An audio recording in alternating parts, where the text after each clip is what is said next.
sabaw tayo ng isda guys. Ayan. Sarap to sabawin. Sariwa pa guys. Ayan. Ito yung halo natin oh.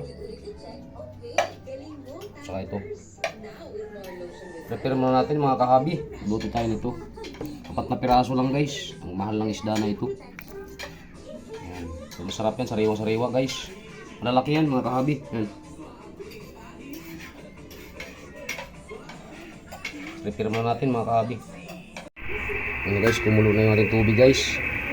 Ilagay na natin yung ating okra at saka pinilipit na luya at saka kamatis. Ilagay na natin yung ating isda.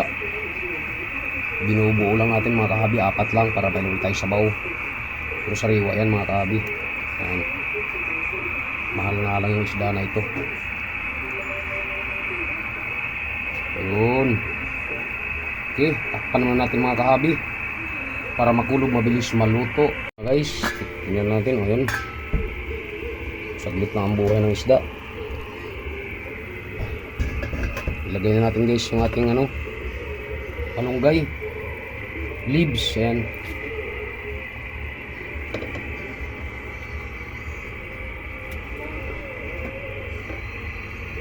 Tamis ng sabaw nito guys. Sisariwa yung isda. Lubog natin yung ating malunggay. Yan.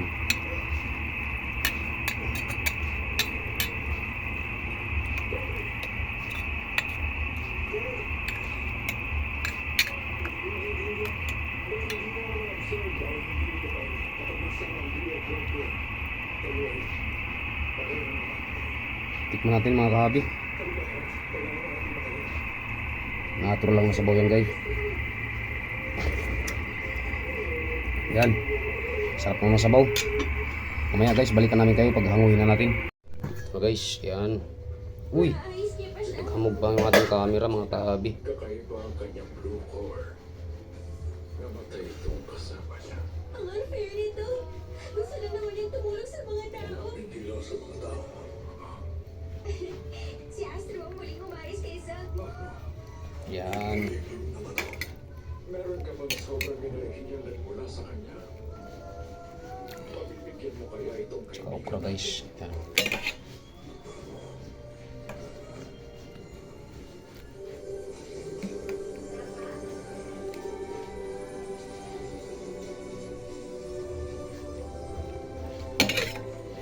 Yan mga kahabi.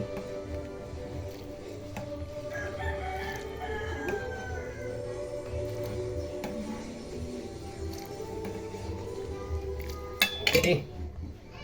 Maraming salamat sa inyo guys. Tunay yung ating isda. Ayan. Taba mga kahabi. Kung natatapusin nyo ang video, maraming salamat sa inyo guys. Sa inyong suporta. Pa-share and like na lang po. Fresh na fresh yung ating isda. Higop tayo ng sabaw mga kahabi na may malunggay. Pampalakas ng baga. Tsaka may okra. Babayo mga kahabi.